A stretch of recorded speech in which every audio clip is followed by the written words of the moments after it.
Salut à tous, allez, on se retrouve pour la vidéo habituelle du dimanche. Et comme d'habitude, on va faire le tour de mon élevage et on commencera par les Messra Barbarus que j'ai allumé il y a un petit moment. Donc du coup, on voit qu'elles sont pas embêtées ici parce que je viens de le voir. Alors, est-ce que j'aurai une mise au point? Tac, regardez. On a le mâle qui est toujours en vie avec ses bouts d'ailes grignotées.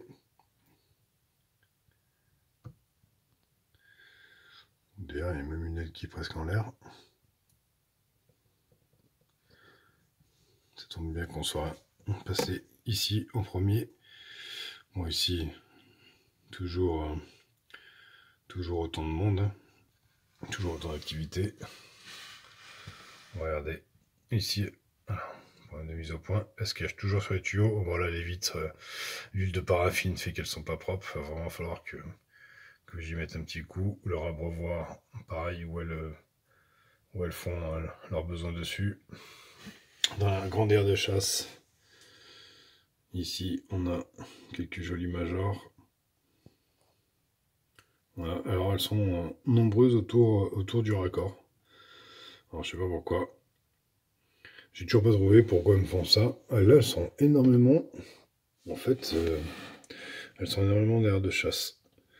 Ici on les voit dans l'abreuvoir. Une mademoiselle qui se balade. Donc tout va bien. Le repos hivernal.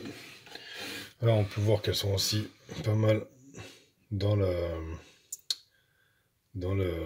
de chasse. Ah, je vais reculer un peu parce que les vitres sont sales aussi là-bas. Donc voilà, dans le nid j'en ai quelques-unes. Leur tas de graines encore un petit peu diminué par rapport à la semaine dernière. Alors là où il y avait plus de monde tout à l'heure avant que j'allume, c'était ici.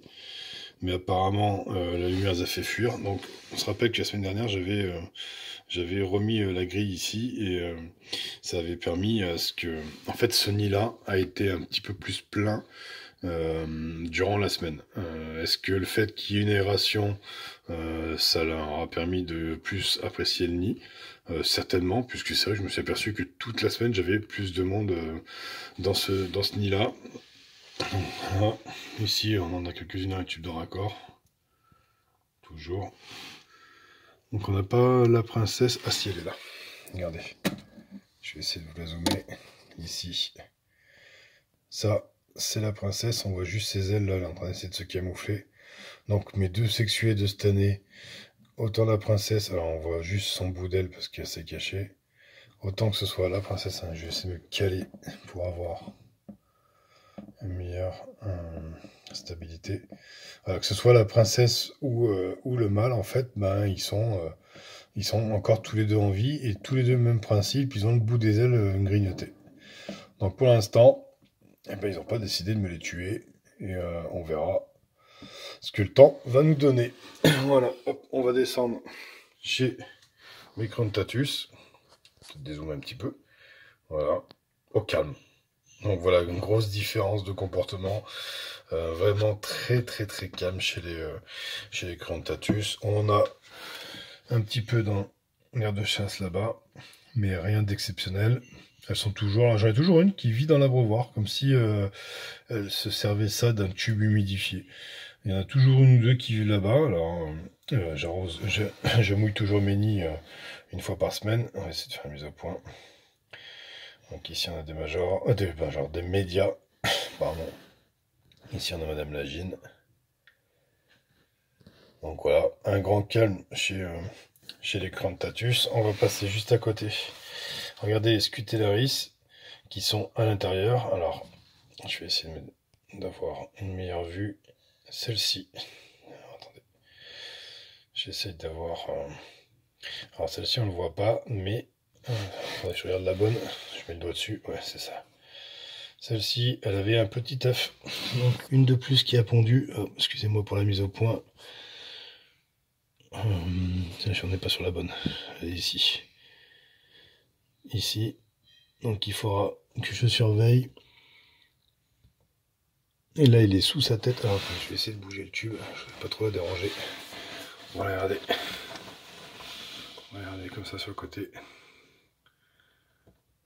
Vous voyez là, même deux petits œufs.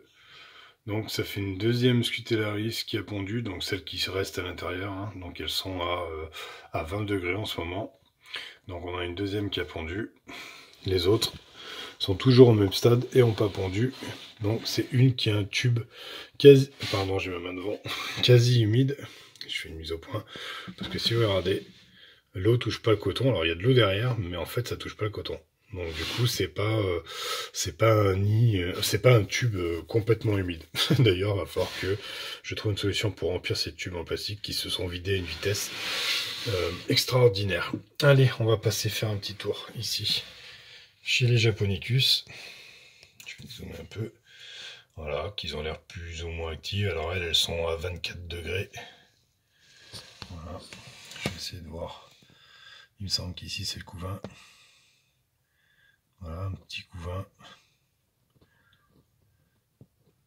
Voilà, un comportement totalement différent puisqu'elles sont actives mais elles sortent pas dans l'air de chasse. Bon, elle, vu qu'elle se fait sa toilette, elle a dû rentrer il y a pas très longtemps. Parce que généralement, enfin, chez moi, de ce que j'ai pu voir, c'est souvent les campos, quand elles rentrent de l'air de chasse, se nettoient les pattes et se font un petit brin de toilette avant de venir voir leur sœur. Donc du coup, voilà. Elles ont bien mangé. Madame Lagine.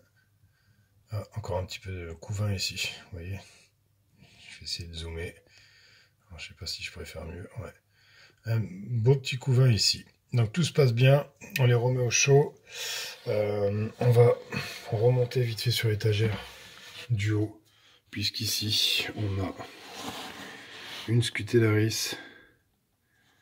Alors, je vais pas réussir à faire la mise au point. Si. Et bon, je change de téléphone, hein, je vous le dis. Une Scutellaris qui a ici sous elle. Alors là, les a éparpillés. 1, 2, 3, 4.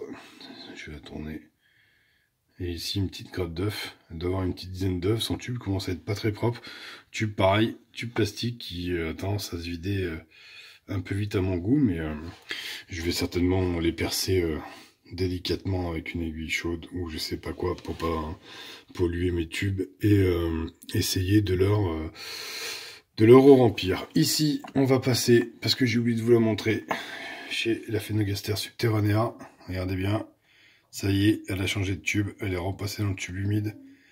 Donc là, on la voit avec son ouvrière.